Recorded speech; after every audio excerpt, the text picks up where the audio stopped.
অনেকেই বলে যে জুয়াপু উনি আওয়ামী লীগ নিয়ে মিছিলে যায়, মিটিংয়ে যায়, আপনারা কিছু বলেন না। ভাই, আমরা কিভাবে বলবো? আমরা দুঃসময়ে ছিলাম। এমন না যে আমরা এক সময় আওয়ামী লীগ করছি, আওয়ামী লীগ কইরা পরে আবার বিএনপিতে আসছি। কারণ আমি বিএনপিতে আসছি, আমার মা অনেক আগে মহিলা দল করতো, বিএনপির প্রোগ্রামে যাইতো, সেই হিসাবে মায়ের আঁচল ধইরা ধইরা আমার বিএনপির রাজনীতি করা। এখন দুঃসময়ে ছিলাম, মামলা খাইছি, হামলা খাইছি। কোনো আওয়ামী লীগের নেতারা আমাদের সঙ্গে স্বজনপ্রীতিও দেখায় নাই, আমাদের নামে মামলাও তুলে নেয় নাই, কোনো কিছুই করে না, ফেরারি ছিলাম। এখন কি বলবো, আপনার প্রতিটা ইউনিট থেকে ধরে, ওয়ার্ড লেভেল থেকে ধরে, থানা লেভেল থেকে ধরে উপর পর্যন্ত সবাই স্বজনপ্রীতি, বন্ধুপ্রীতি দেখাইতেছে। সেখানে আপনার আমার মতো তৃণমূল কর্মীদের কিছু বলার নাই। শুধু তাই নয়, এই যে সেদিন আমাদের সবুজবাগের কর্মশালা হয়েছে, সেখানে বহুত আওয়ামী লীগের লোকজন গেছে। এমনও আওয়ামী লীগের লোকজন গেছে যারা কেন্দ্রে আমাদের সঙ্গে মারামারি করছে। তারপরে ভোটের আগের দিন দাও বডি নিয়েও কইছে যে এক একটা বিএমপি দল দুইরা দুইরা জবাই কর। তারপরে বডি লইয়াও ঘুরছে, দাও লইয়াও ঘুরছে। এখন হ্যাগরও দেখি বিএমপির মিছিল, মিটিংয়ে, সব জায়গায়।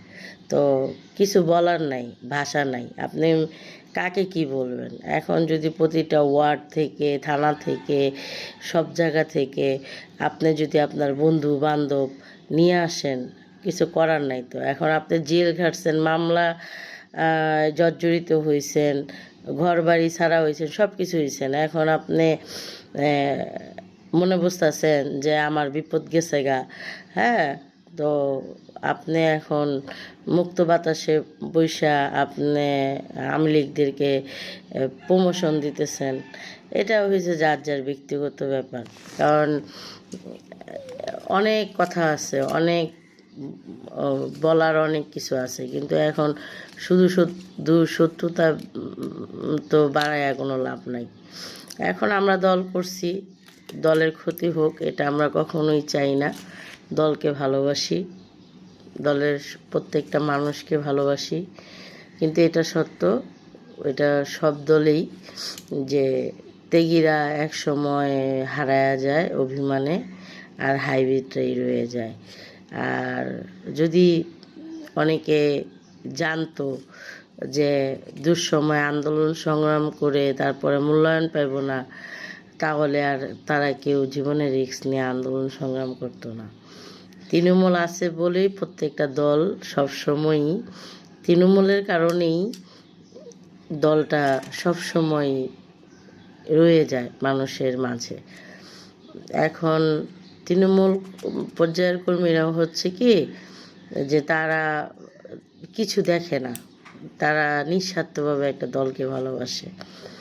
যেমন 5ই আগস্টের আগে 10 জন মানুষ নিয়ে ভোরের মিছিল করতে গেলেও কত কত কিছু পোহাতে হতো আমাদেরকে। আর এখন আপনি 1000 কেন, আপনি এখন 50,000 মানুষের নিয়েও মিছিল করতে পারবেন।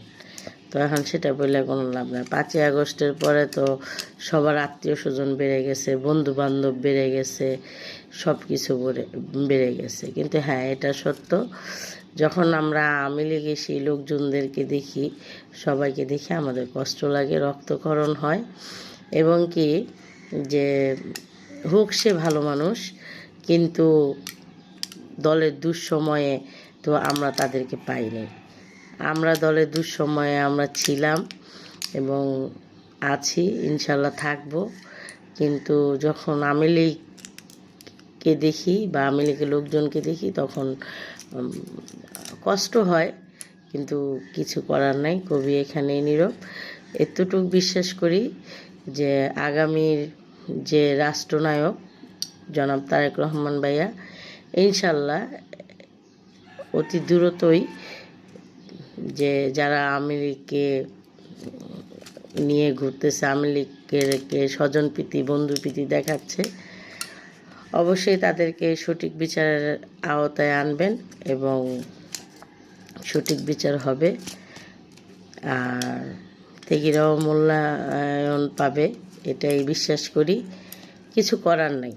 আর প্রতিবাদ করে কি হবে? প্রতিবাদ করে কি আপনি কিছু করতে পারবেন? বরং শত্রুতা বাড়বে। আর একটা কথা মনে বুঝবেন, যাদের লজ্জা শরম নাই তারাই যাবে। যেমন আমাদেরকে জীবনে যদি 20 টাকাও দেয়, আমরা জীবনে কেউ বলতে পারবো যে আমরা আওয়ামী লীগের মিছিলে গেছি বা আওয়ামী লীগের মানুষের কোলে যেয়ে বইছি বা আওয়ামী লীগের নেতার বাসায় যাইয়া ওই মাহামাহি করছি বা কইছি যে আমাকে মামলা তুলে নেন, এটা নেন, এটা নেন? না, মামলা দিছে, বীরের বেশে জামিন নিছি, বীরের বেশে বাসায় থাকছি। কারো কাছে যায় পা ধুইরা, পা চারটা, কোনো দিন রাজনীতি করি নাই, পা চারটা বড়ও হই নাই, পা চারটা কারো দুয়ারও যাই নাই। আমি এতটুকু গর্ববোধ করে বলতে পারবো, আমি জীবনে কখনোই 10 টাকার জন্য কারো দুয়ারে যাইনি, 10 টাকার জন্য কারো কাছে মাথা নত হই নাই। আর সবচেয়ে বড় কথা, আমার গর্বের বিষয় যে আমি সবসময় মাথা উঁচু করেই থাকছি, মাথা উঁচু করেই থাকবো ইনশাল্লাহ মৃত্যুর আগ পর্যন্ত। তো কারো কাছে যে ওই যে মাথা নত করি নাই, কা বুক ফুলায় রাজনীতি করছি। আর আজীবন সততা নিষ্ঠা কে প্রাধান্য দিছি, ইনশাল্লাহ প্রাধান্য দিব। এখন কিছু করার নাই, কবি এখানেই নীরব। অনেকে বলেন যে প্রতিবাদ করতে, প্রতিবাদ করে কী হইব? এখন বড় বড় যদি সিনিয়র নেতারা না বুঝে, আপনি আমি বুঝে কোনো লাভ হইব? এমনও সিনিয়র নেতাদের সঙ্গে তাদের বসবাস, হ্যাঁ, তারা আওয়ামী লীগের লোকজন নিয়ে আসে। এখন কারে বলবেন? কারে বললে আপনি কারে শত্রুতা করবেন? কিন্তু ওই যে ইয়ে করছে, একটা কথা মনে বুঝবেন যে আল্লাপাক ছাড় দেন, কাউকে ছেড়ে দেন না। যেই দলকে ধ্বংস করার লিপ্ত হবেন, একদিন দেখবেন সেই ধ্বংস হয়ে গেছে। তো আমি এতটুকু বিশ্বাস করি, যে গর্ববোধ করি যে আমার নেত্রী, আপসের নেত্রী, মহসী নারী, উনি কখনো অন্যায়ের কাছে মাথা নত করেন নাই। আমি শহীদ প্রেসিডেন্ট জিয়াউর রহমানের আদর্শকে ভালোবাসি। ইনশাল্লাহ হাইব্রিডরা থাকবে, এটাকে তো আর আমরা ফালায় দিতে পারবো না। এখন কি করবো, আর মানিয়ে গুছিয়ে এভাবেই নিতে হবে। আর আমার কথা হচ্ছে, আপনি যদি জায়গা না দেন, আমি জায়গা না দিই, তাহলে হাইব্রিডটা কখনোই আসতে পারে না। কিন্তু এখন আমি জায়গা দিতেছি আপনাকে, এখন আপনি যুদ্ধ করবেন, কত যুদ্ধ করবেন, কতটা শত্রু হবেন দেখবেন। জীবনে আপনি লেখালেখি করে যা শত্রু হইছেন, কিন্তু আপনি দেখেন যে আপনার বাড়িঘর নিয়ে শত্রুতা নাই, সম্পদ নিয়ে শত্রুতা নাই, স্বামী সন্তান নিয়ে শত্রুতা নাই। হ্যাঁ, তো এখন কিছু করার নাই। এখন নিজের খায়া বনের মহিষ তাড়ানোর ইচ্ছা কারোই নেই। প্রত্যেকটা মানুষের জীবনেই তার পরিবার আছে, পরিজন আছে, সন্তান, স্বামী, ভাই, বোন, হ্যাঁ, পরিবার আছে, সবারই একটা জীবন আছে। তো আমি আর কি বলবো, এখন যাদের লজ্জা নাই তারা করে আওয়ামী লীগ, আবার যাদের লজ্জা নাই তারাই আবার আওয়ামী লীগ থেকে আসে এমপিতে। কিছু বলার নাই, কবি এখানেই নীরব। শুধু আপনাদের জায়গা থেকে না, আমি যে নিজ থানায় থাকি, নিজ ওয়ার্ডে থাকি, সেখানেও ঝামেলা। খালি শুধু দেখি, কি বলবো, ভাষা নেই। আমি শুধু দেখি না, আমরা সবাই দেখি। এখন আপনার মেন মাথায় যদি প্রতিবাদ না করে, মেন মাথায় যদি আপনাকে আইন না বসায় রাখে, তাহলে আপনি আর আমি কি বলবো? কিচ্ছু বলার নেই।